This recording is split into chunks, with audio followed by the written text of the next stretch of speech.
What's the most important piece of career advice you would give graduates and young professionals?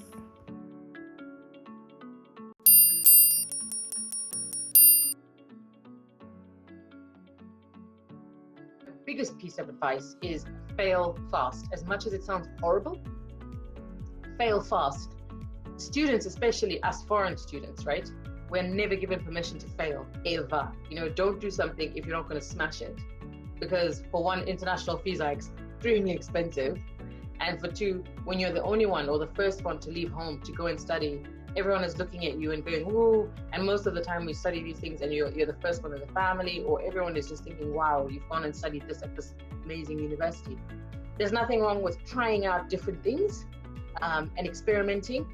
Don't be afraid of that, because you only get one chance to be this age. Try things out. I think that it is important to try to understand either a topic area or a skill set that you want to prioritize and develop as your selling point, and then really develop a narrative around that you can tell employers, this is how my CV fits together. These are the skill sets or the subject areas that I'm really an expert in. Be comfortable in your own skin.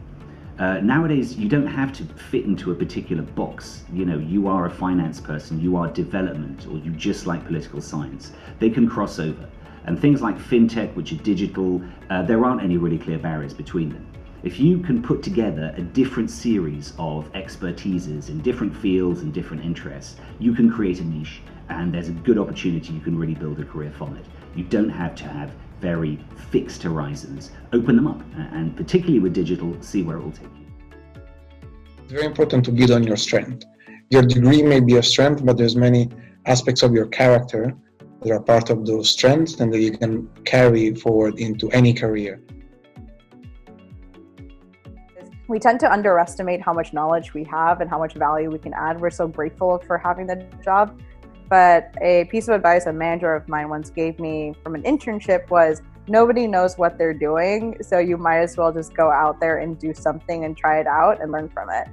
And that's proven more and more true as I've kind of gone from job to job. For example, the job I currently have required 4 years of experience on the job description. I had less than 8 months and I still got the job. So proving to myself that I could do that you have value, I think is great advice. I'm glad I didn't let that initial 4 years required experience stop me from applying.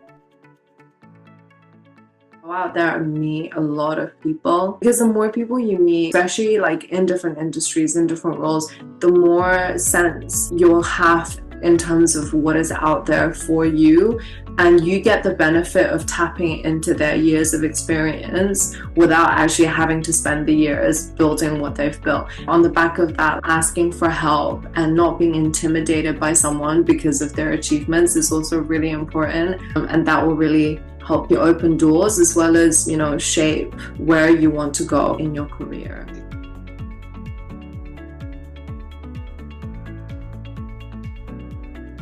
Just go out and grab it and do it. What is the worst?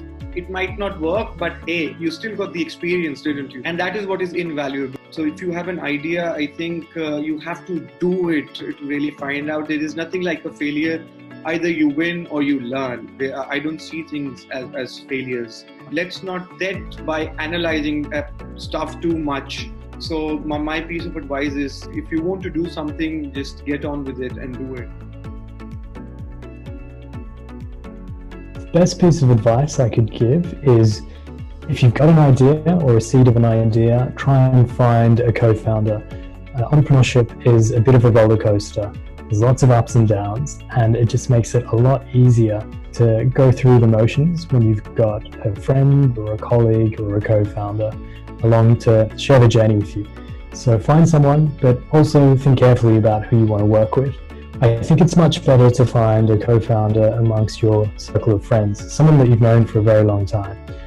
If you're friends with someone, it also means that you can be open with them and you can tell them if you're not happy with their performance in a certain way, and vice versa. So it's really important to have an honest, open relationship with someone, and just look for shared interests at the end of the day.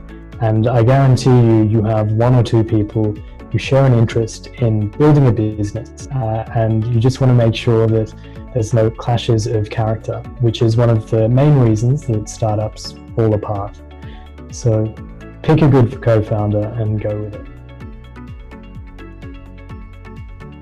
Yes, your first idea is almost always going to be wrong, but the key thing is not to be afraid to fail, like in small ways. Just test it out or pivot it, change the messaging, change the website, find new target markets, find new consumers. Maybe your product is not wanted by the world, but maybe you're trying to sell your product to the wrong people as well.